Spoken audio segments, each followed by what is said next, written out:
Hi and welcome back to today's video. Today we're exploring a powerful story of innovation, ambition and decline. How the United States, once the undisputed leader in solar energy, slowly lost its grip on the industry it helped create, and how China stepped in to claim the crown.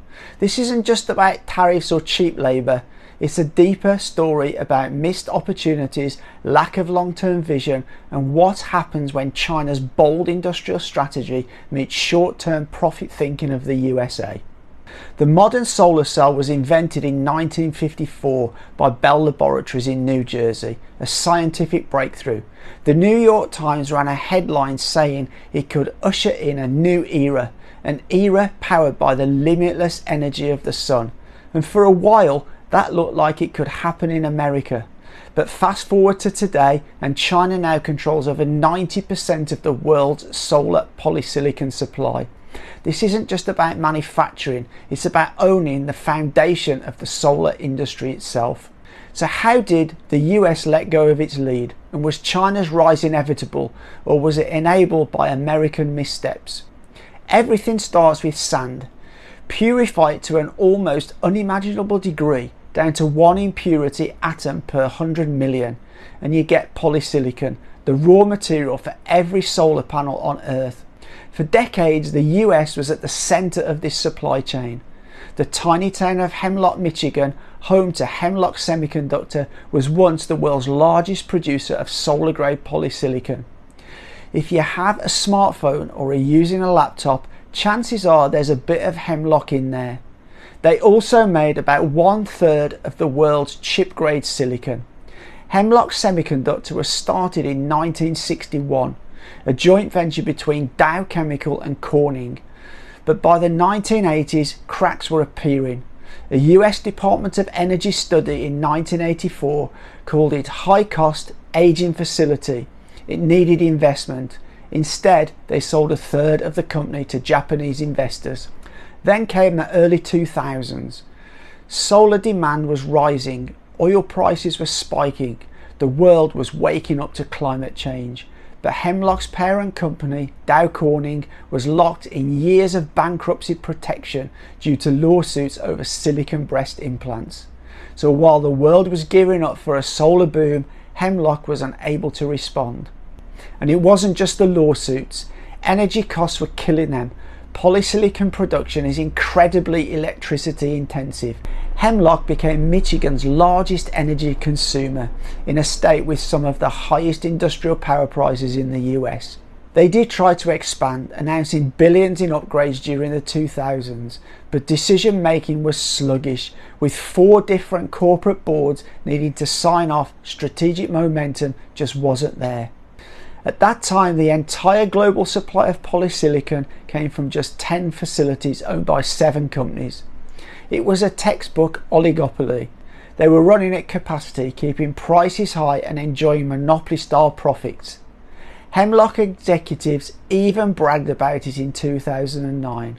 One Corning CFO called the business extraordinarily profitable. And that right there was the fatal flaw. Complacency. On the opposite side of the world, in China's Sichuan province, a different story was unfolding. Liu Hanyuan, a fish farmer turned entrepreneur and one of China's richest individuals, saw something that American firms didn't: opportunity.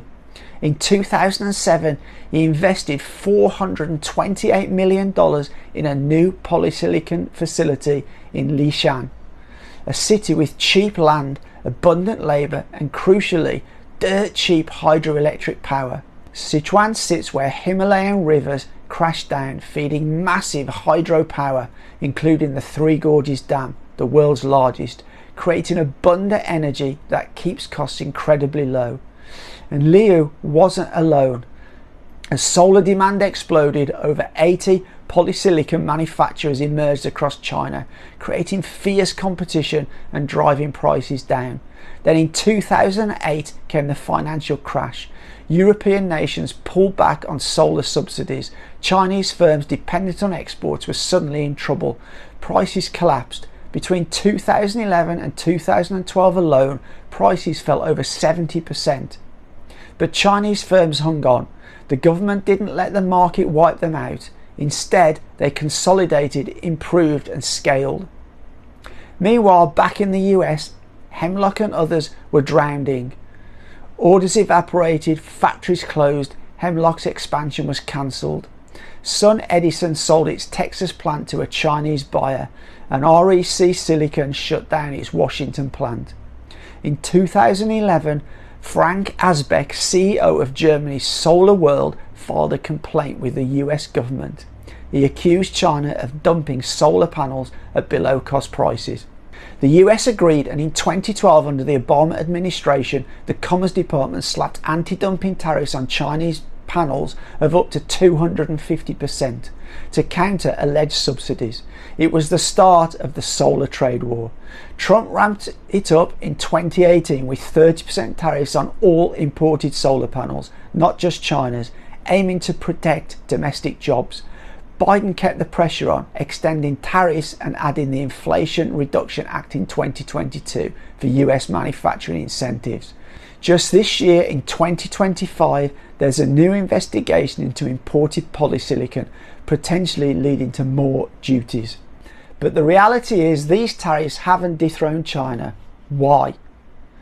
Chinese firms adapted brilliantly, shifting production to Southeast Asian countries like Vietnam and Thailand to dodge the US tariffs.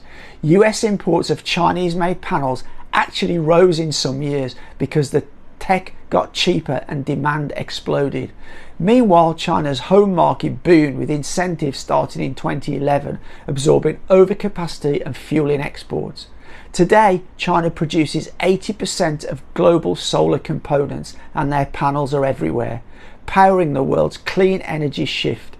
So was China's rise unfair? Sure, subsidies played a role, but so did bold vision, cheap energy and relentless innovation, things the US oligopoly lacked. America invented solar, but complacency and high costs let it slip away. This wasn't a case of government propping up failure, it was China's entrepreneurs operating a predictable policy environment, building at scale. China hit back at the US tariffs. In 2012, they imposed 57% tariffs on US-made polysilicon. That gave Chinese manufacturers room to breathe. For the US, it was game over. Hemlock quit the solar grade business in 2020. An entire industry born in America was now gone. Today, Tongwei produces over 480,000 tonnes of polysilicon annually. Hemlock, now re-entering the solar market, makes just 30,000. That's not even 7% of Tongwei's capacity. And it's not just scale. China builds end-to-end silicon. Wafers, cells, panels, systems, the whole value chain. So, why did China go all in? Well, because they had to. They don't have easy access to oil and gas. Solar isn't just clean energy, it's energy security. In the US, they are still drilling, but for China, the sun is their safest, most reliable power source. A former Hemlock president said it best: China really wanted the solar industry. We gave that away as a country. So there you have it, the fascinating story of how the US lost the solar race to China. The same has happened with batteries, EVs and many more industries. And it's the difference between long-term strategy of China over short-term profit of the US. Let me know what you think in the comments below. But for now, as always, from Shenzhen, take care.